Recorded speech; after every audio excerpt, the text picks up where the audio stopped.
Jeff Huson, the batter, he was out on a fly ball to center his first time up against Charlie Huff. But he's been right on from moment one. Working ahead in virtually every count. That's well hit by Huson. Back to the wall and gone. Well up into the bleachers and right. First home run of the season for Jeff Huson. Jeff Huson apparently knocked over some nachos. So what he did is he took a nacho, got a little sauce that was left on his jersey, and had a snack on the way back to second base. All right, hello and welcome to Double Play Sports. I'm James, here today with Rockies color commentator Jeff Huson. How you doing today, Jeff? I'm great. Great. Thanks for having me on.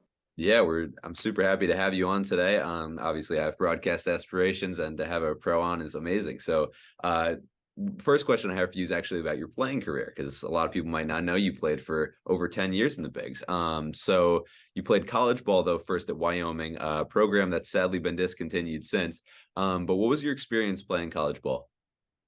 I loved it. I mean, some of my best friends are still the guys I played college with, because we didn't have enough money to barely, pool our money together for a pizza.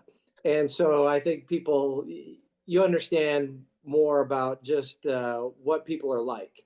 And so for me, my college experience was awesome. Wyoming wasn't a huge baseball team at that time. I mean, we've had some guys go to the big leagues, but I think it's been elevated a little bit because of Josh Allen now going to the Bills. So that helps. But no, I had some looks coming out of junior college in Arizona, but Wyoming was one of those schools that said, hey, we'd like for you to come here. So I said, sure, let's go. I really wasn't heavily recruited. So I was pretty much going to go wherever they offered me the largest scholarship. Yeah, no, I get that. So then, talking about that a little bit, you went undrafted in '85 and you signed with the Expos. How do you deal with kind of the odds being against you as an undrafted amateur free agent? I think not knowing what was ahead of me was actually a good thing, because I was too naive to think that I couldn't make it just because I was undrafted. I think it might be a little bit longer shot now, but I was playing in a semi-pro league in Nebraska, and we'd gone to this tournament in Wichita, Kansas, and Montreal saw me and decided to sign me, and they gave me $1,500 and a plane ticket to be able to go to spring training the next year. And I do have a funny story with that. So I get to spring training and I realize that there's this big, tall left-hander on the mound, the very first guy I face. And just after I get off the plane, come find out it's Randy Johnson. Yeah. And so I was just like, oh my God, I'm way in over my head. I'll never make it. But again, it just goes back to having belief in yourself and deciding, I don't have a plan B. So let's make this thing work. And, I had a lot of breaks along the way, but I also worked really hard to get to where I was and am. Yeah, and correct me if I'm wrong, but also Larry Walker was up in the Expos at that time too. So they had some superstars making there. That's crazy.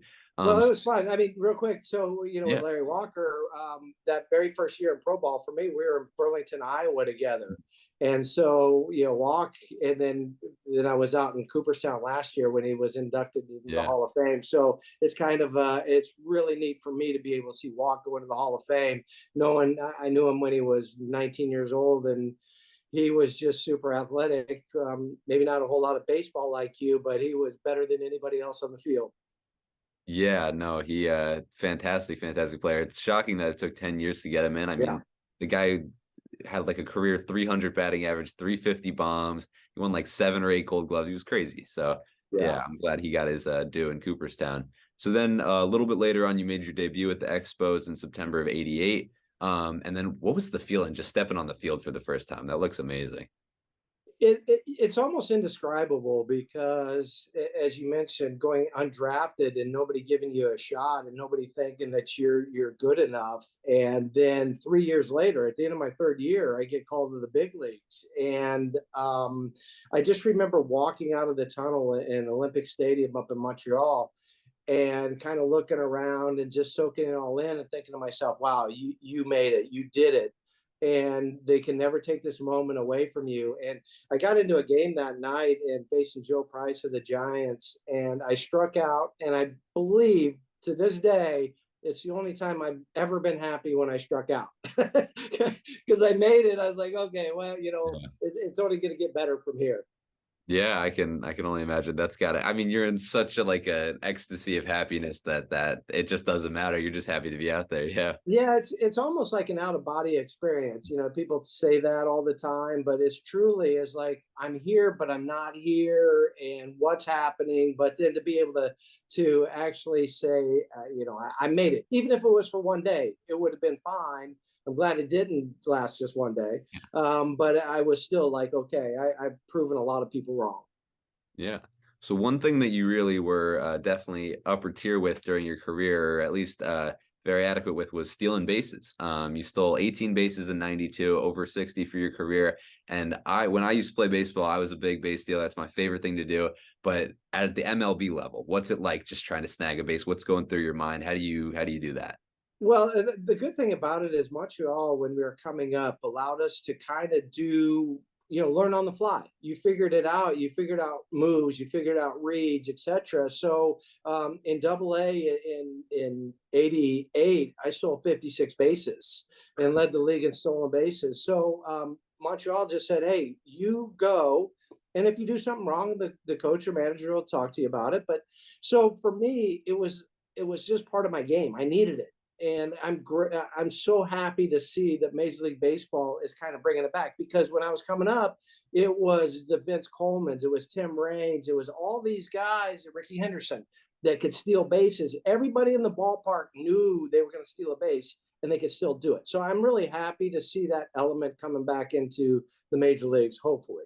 Yeah, I mean, even with the Rockies, you guys have Benny Montgomery coming up. He's Yeah. super fast, and I'm trying to think of the MLB level if you guys have a good base dealer right now. Not really. That's the thing is with this rule being implemented and trying to get more stolen bases in, it's not going to magically appear overnight. Zach Veen's another kid that's Yeah, coming up, but that has the speed that can be able to do it. But I think you're going to start to see more guys like that, where Major League Baseball recognizes that's a skill set, and you need to be able to utilize it. absolutely. So then I want to talk about one really, really cool moment of your career and someone else's career as well. So September 6th, 1995, standing at third base, playing for the Orioles. And at short over there is a guy named Cal Ripken Jr., a pretty notable guy, if I may say so myself. And he broke the all-time consecutive game streak held by Lou Gehrig. What was that like, just being there for that moment? Because that's crazy. And how was Cal as a teammate? Uh, First, I'll go to Cal. Yeah. Awesome teammate. I mean, one of the better superstar guys, because I played with Ken Griffey Jr., who's a great guy, Nolan Ryan, great teammates, great guys. Cal was right up there with him.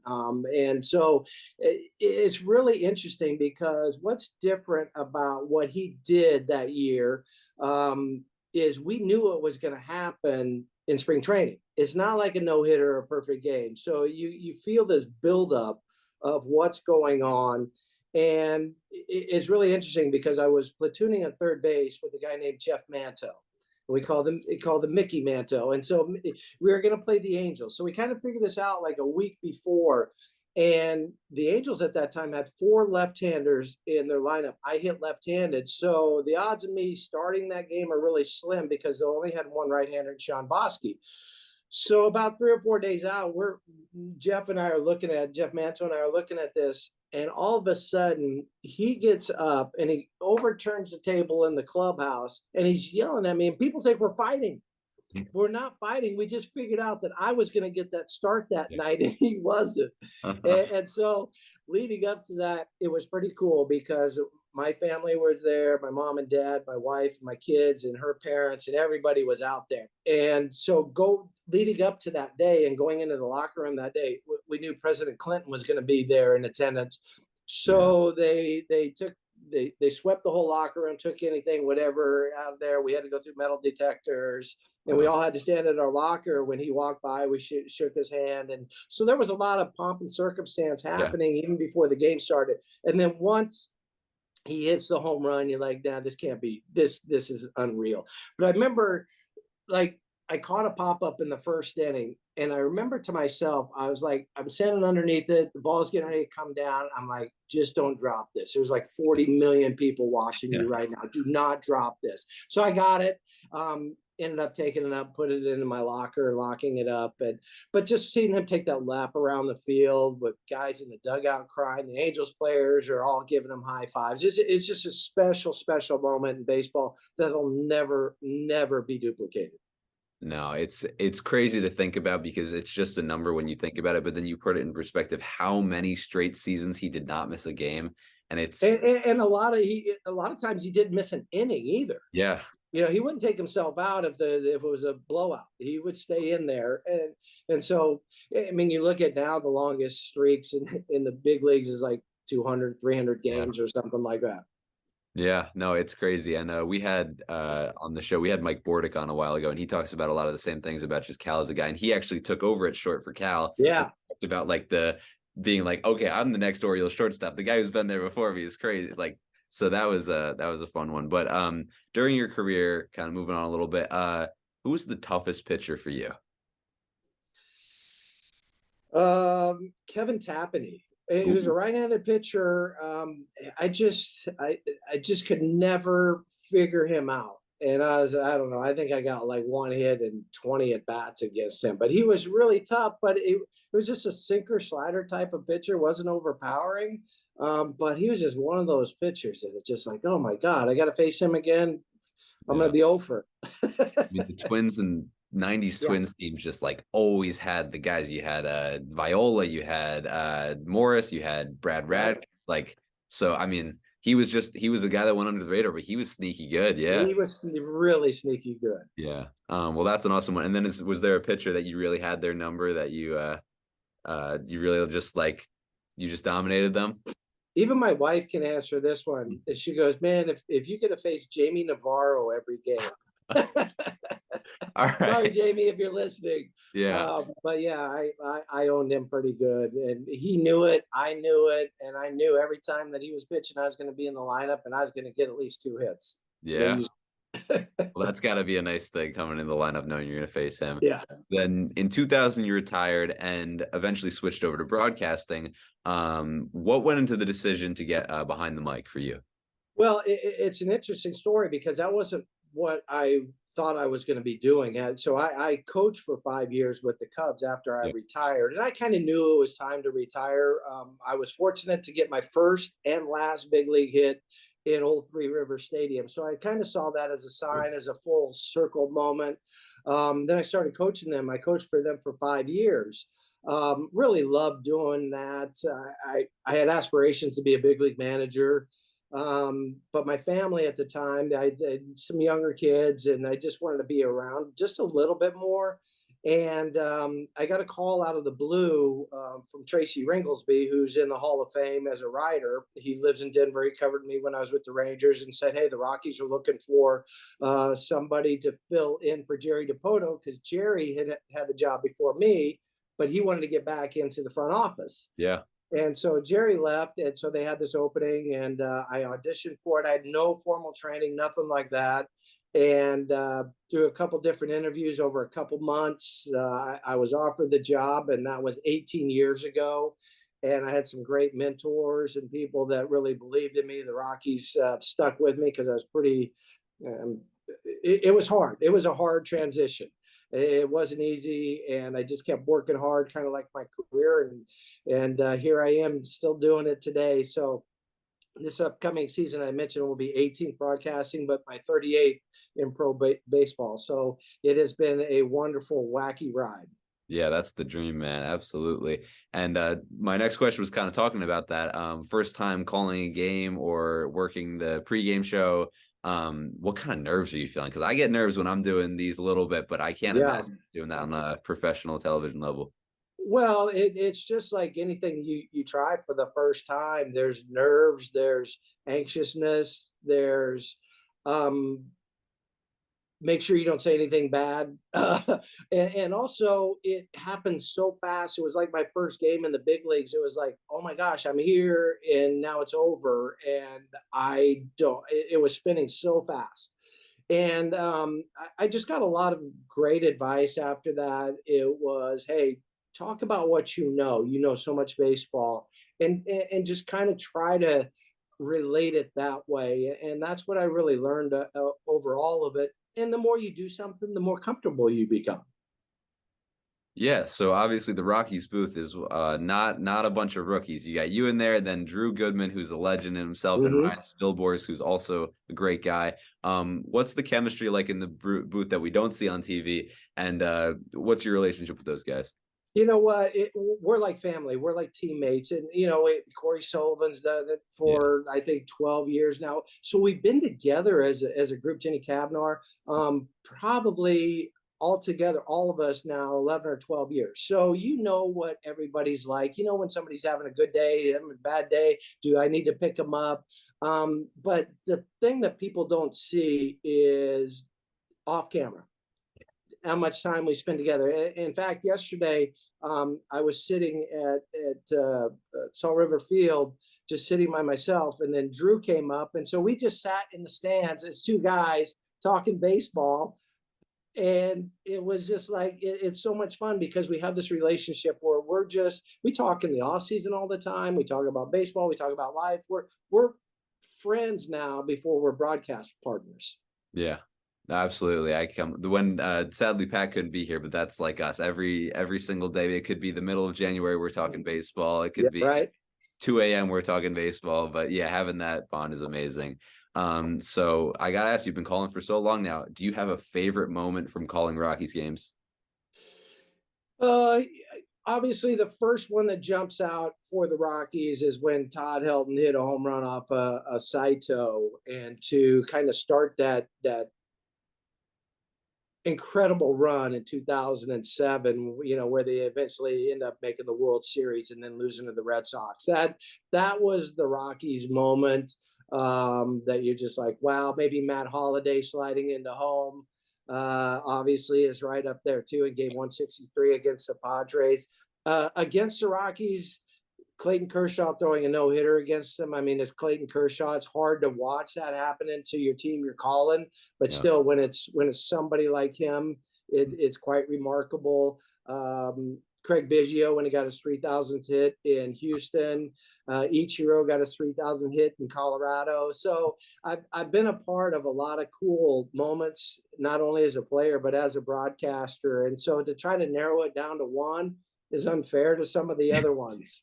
Yeah, no, that's awesome. I mean, you got to experience so many great things as a player and then as a broadcaster. I mean, those are two legends. I didn't know that about the 3,000 hits. That's really cool. Yeah, it was neat because Biggio was in Houston, so that was a little bit different feel. But Ichiro at being at Coors Field and Ichiro being Ichiro, I mean, Yeah, he's just so cool and what yeah, he did and has done for the game.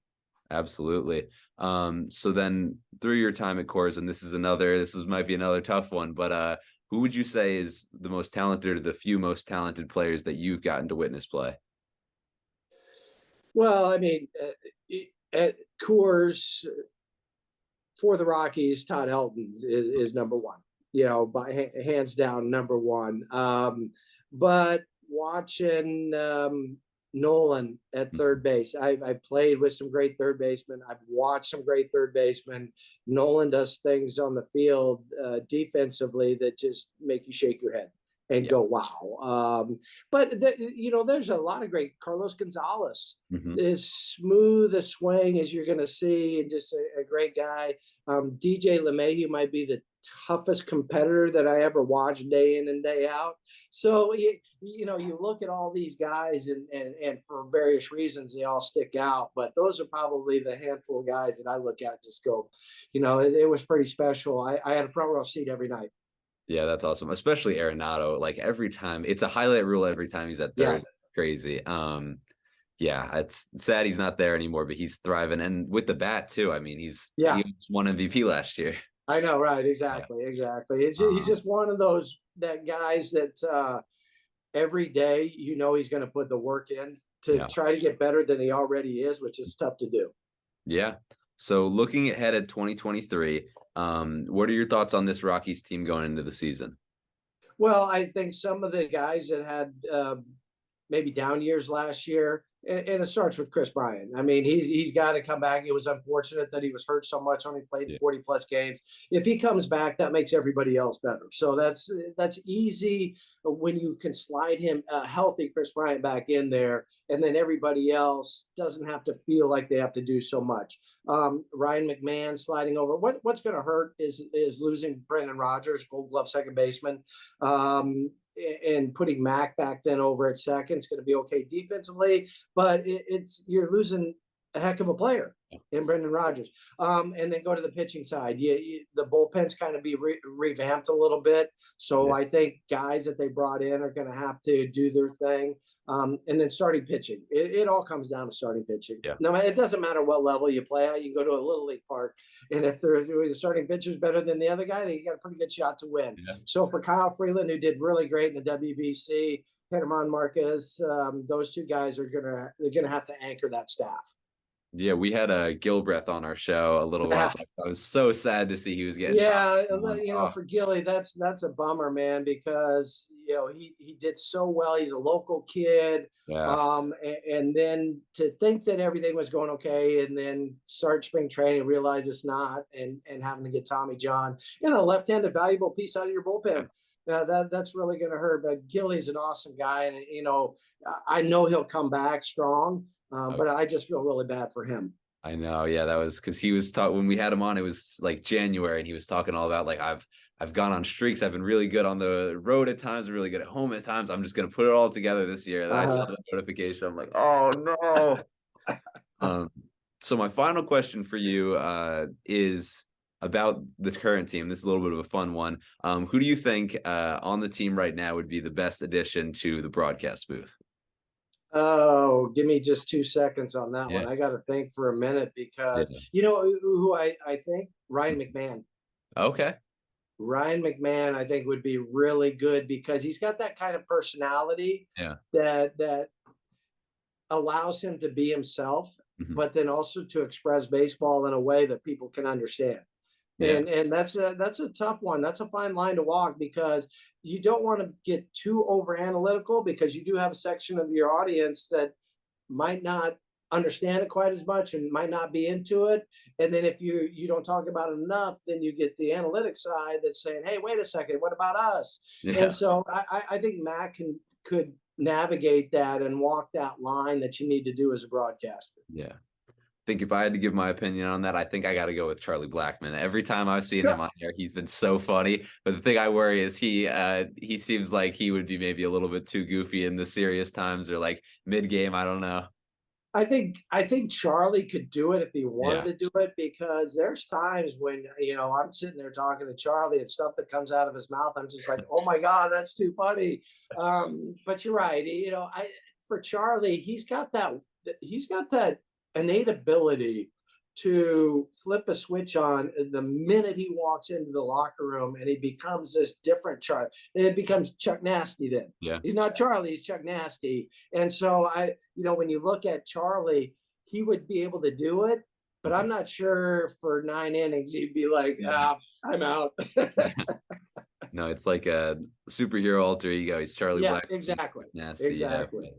I remember a few years ago at the All-Star game, they mic'd him up and he was talking about being lonely in the outfield. And I would pay to see some more of that. So, and that's what he can do. He's incredibly talented, not only on the field, but the way he can talk about baseball too, when he's not mic'd up is really, it's super cool to hear a lot of these guys when, they get on interviews, a lot of it's just canned answers. And this is what we're, thanks. And, just trying to do whatever I can to help the team, blah, blah, blah.